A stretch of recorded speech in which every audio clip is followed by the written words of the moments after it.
Hello, welcome back to Film at 11, the weekly podcast in which I, a grown-up film critic, convince my son to watch a famous movie he's never seen before and review it from his 11-year-old perspective. My name is Joshua Zeiber, editor of the Videophile Home Theater blog. This is my son Joseph. If by chance you've watched a previous episode of this podcast where I may have introduced my 11-year-old son as being named Thomas, that's weird, huh? I don't know what that's about. Anyway. Here's how the podcast works. In each episode, I'll choose a movie, using my discretion as a parent, that my son has not seen before. He won't know what it is in advance, but he'll try to go into the viewing with an open mind, I hope. Mm-hmm. Afterward, we'll discuss what he thought about it and whether he'd recommend it to friends his age. Sound fair, Joseph? Yeah. Okay. You ready to find out what this week's movie is? Sure. All right. In our last movie that we watched together, Joseph and I watched a comedy. This time, we're going to go in a slightly different direction. We're going to have more of a drama, but it has some humorous parts as well. Okay. This week's movie is Edward Scissorhands. Joseph, have you ever watched Edward Scissorhands before? No. Right. Do you know anything about this movie? Have you heard of it before? Yeah, I saw it in a movie theater once. It was like in a poster of old movies. It was on a poster of old movies. Okay. Do you have any idea what it's about? A guy who has scissors for hands. Where'd you get that impression? The title? The title. From the cover art, knowing only that about it, and you've maybe seen on a poster, what are your feelings about this? Are you excited about it, or are you going to roll your eyes and moan through it like often you do? I don't know. You don't know? No. Oh, he seems nervous. Okay. I guess we'll find out. Today's movie is Edward Scissorhands. Let's get this thing started.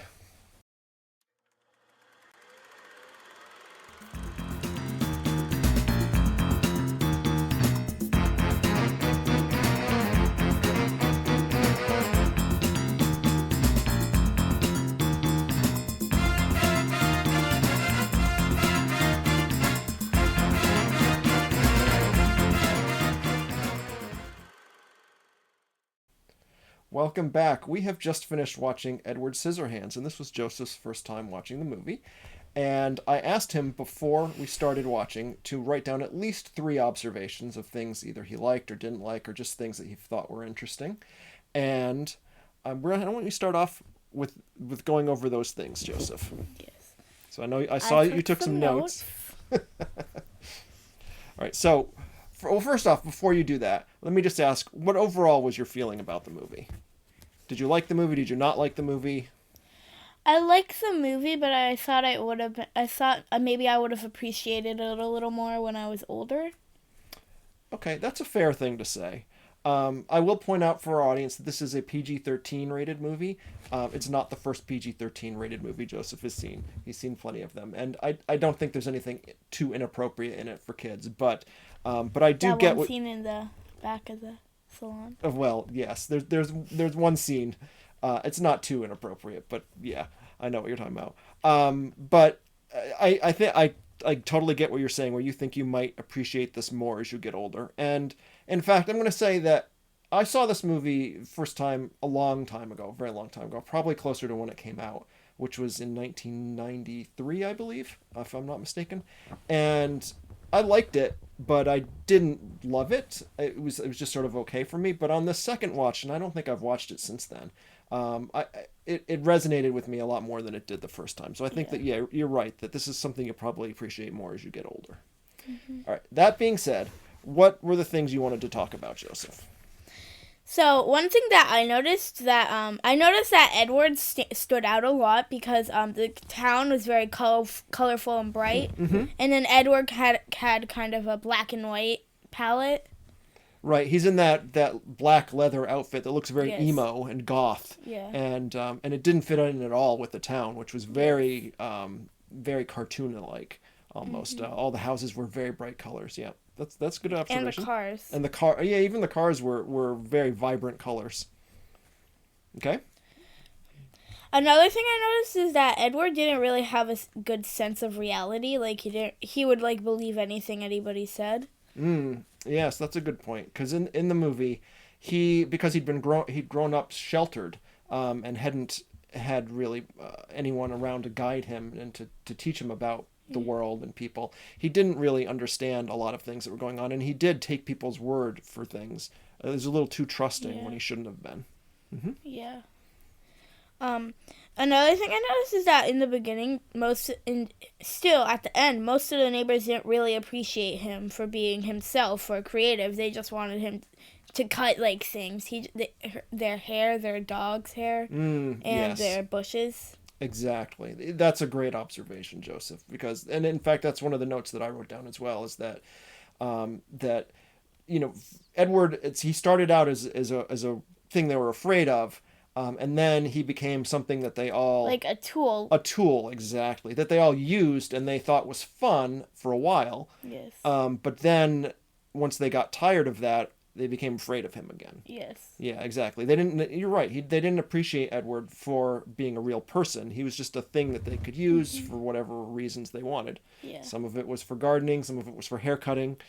Some of it was the neighbor who was a little too interested in poor Edward. Yes. So along those lines, here's the question that I have for you is, unless you have another thing you want to go over. No, I don't. Okay. Is who do you think was the villain in this movie?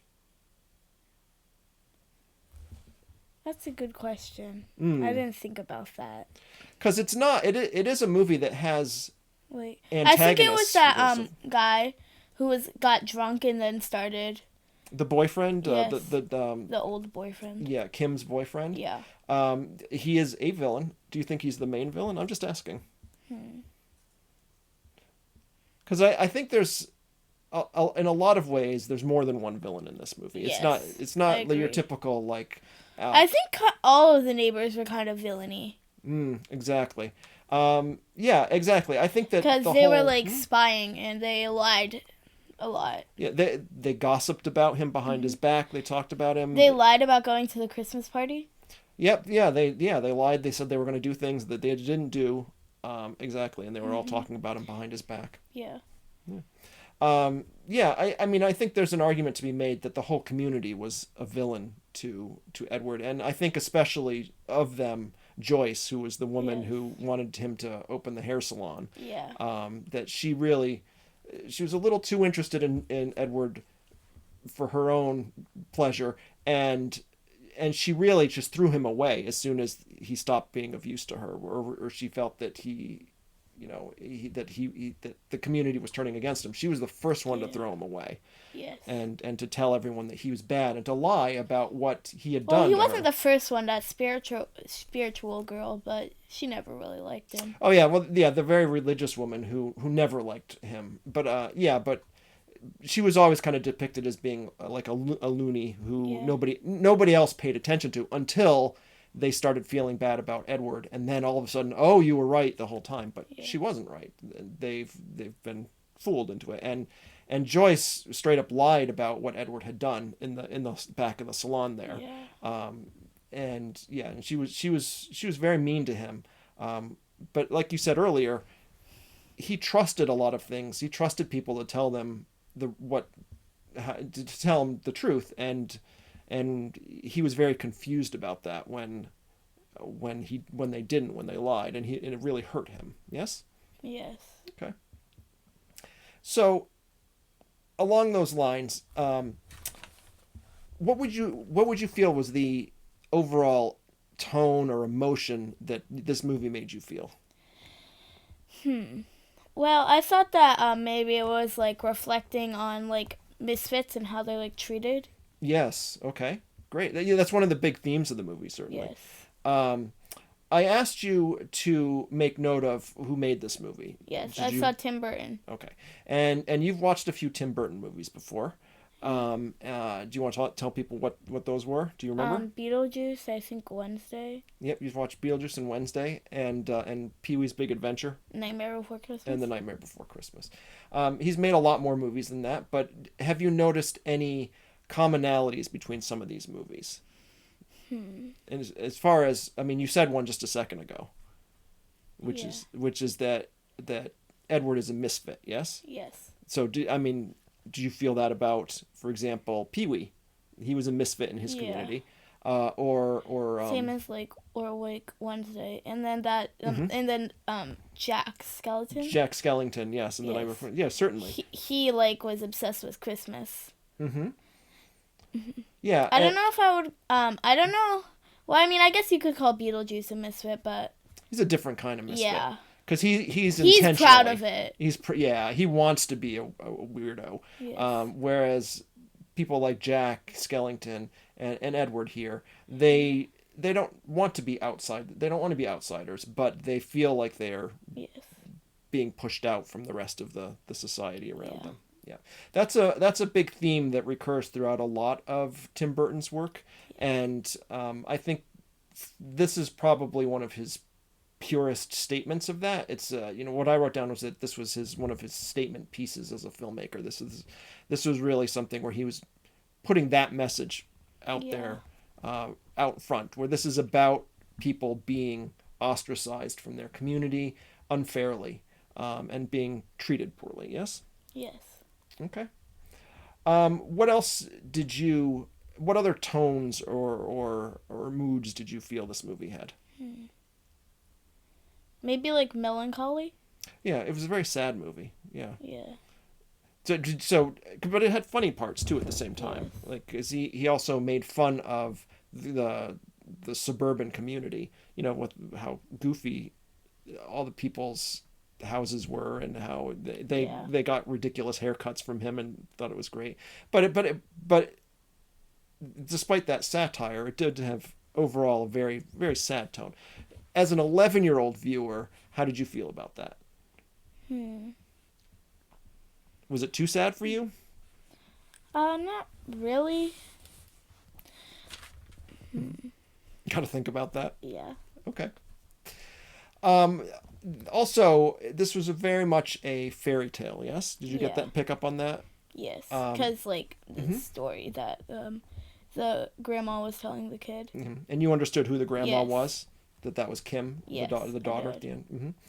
Mm-hmm. Yes, exactly. It's a story she's telling, and it becomes a fable where she's explaining how snow is made, which is, not really how snow is made. But Well, it's how snow made is there. right, but it's it's not probably not the real story of how where the snow comes from. But it's a very fairy tale like, and that's reflected in the way the story's told. Yes. Yeah. And in the music, I'm sure you picked up on that. It had a very fairy tale type of music score. Yes. Which you probably may have also recognized Yeah, the I music. did. 'Cause it sounds very similar to It does sound very similar. to the scores to The Nightmare Before Christmas, Yes. and even Pee-wee, because Tim Burton often uses the same composer to do the music. Yes. His name is Danny Elfman. It's his favorite composer, and he does a lot of the music. So there's a very similar tone to it, but yet whereas something like Pee-wee, that he uses that in a very playful, circusy way. In this, it's sadder. It has a fairy tale tone to it, but it has a lot of melancholy and sadness too. Yeah. Okay. So we talked about how Edward was ostracized from the community. You understand what that means, yes? That he was, even though he had been someone that everyone celebrated and pretended to be friends with, at the end they all turned against him, and it wasn't his fault at all. He didn't really do anything wrong in the movie, right? Well, I mean, they thought he was doing things wrong.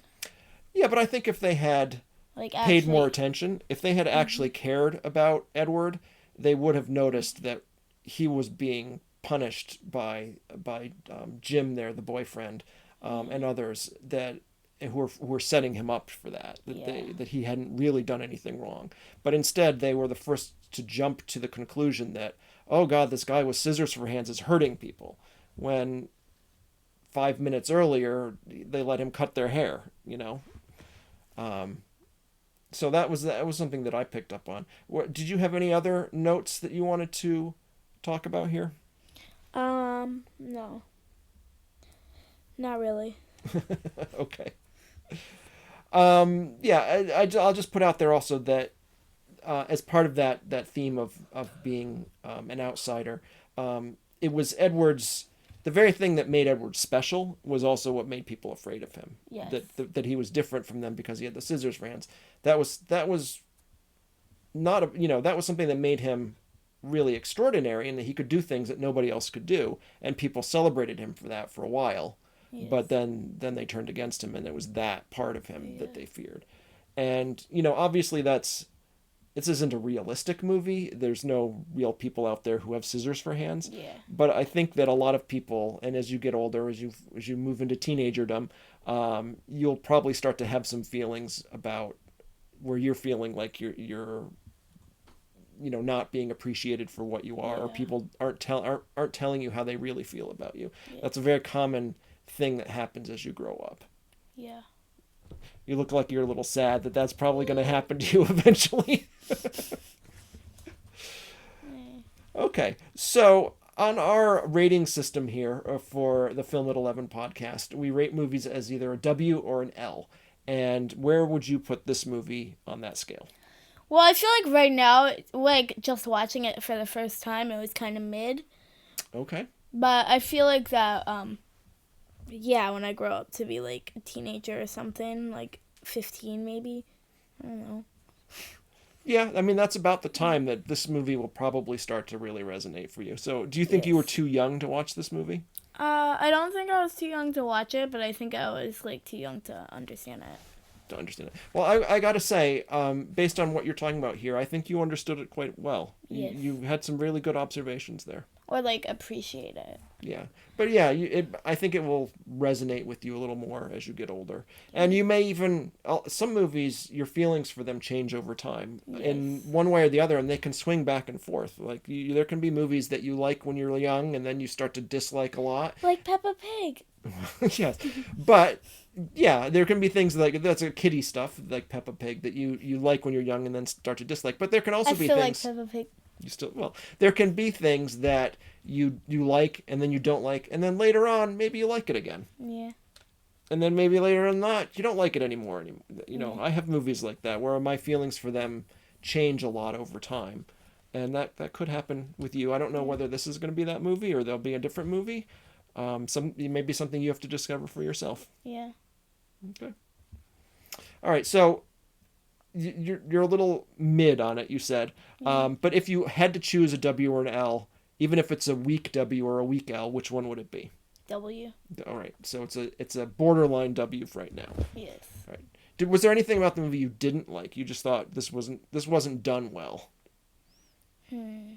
Like, was there something you disliked? And I don't mean dislike like because the characters were mean. I mean, was there something about the movie you thought, that wasn't done well? I thought maybe like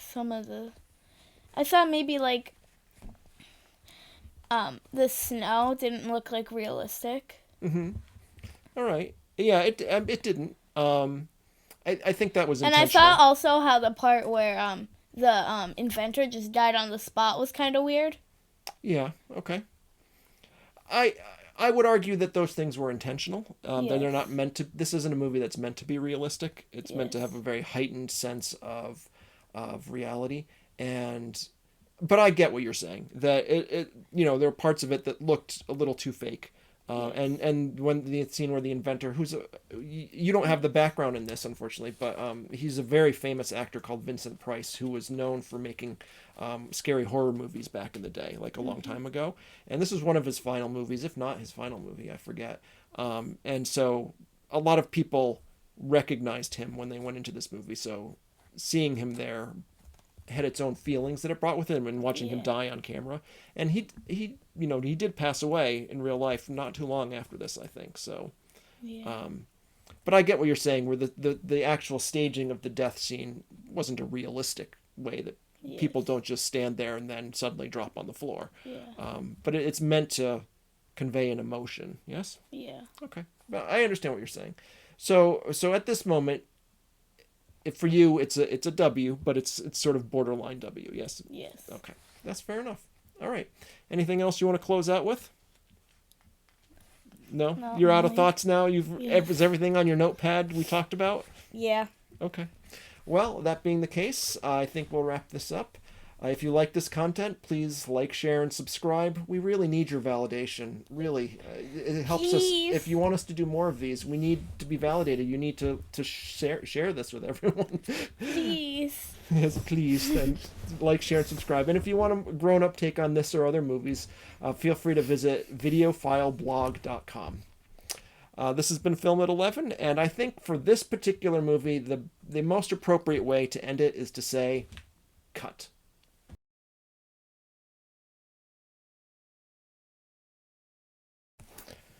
Hello, welcome to Film 11, blah, blah, blah, blah, blah, blah, blah. Take two. Take two. Hello, welcome back to Film at 11, the weekly podcast in which I, a grown-up film critic, convince my son to watch a famous movie he's never seen before and review it from his 11-year-old perspective. My name is Joshua Pimpleface, because yes, even in middle age, pimples still happen, children. Should we take that over, maybe? Yes, how did you do Okay. that?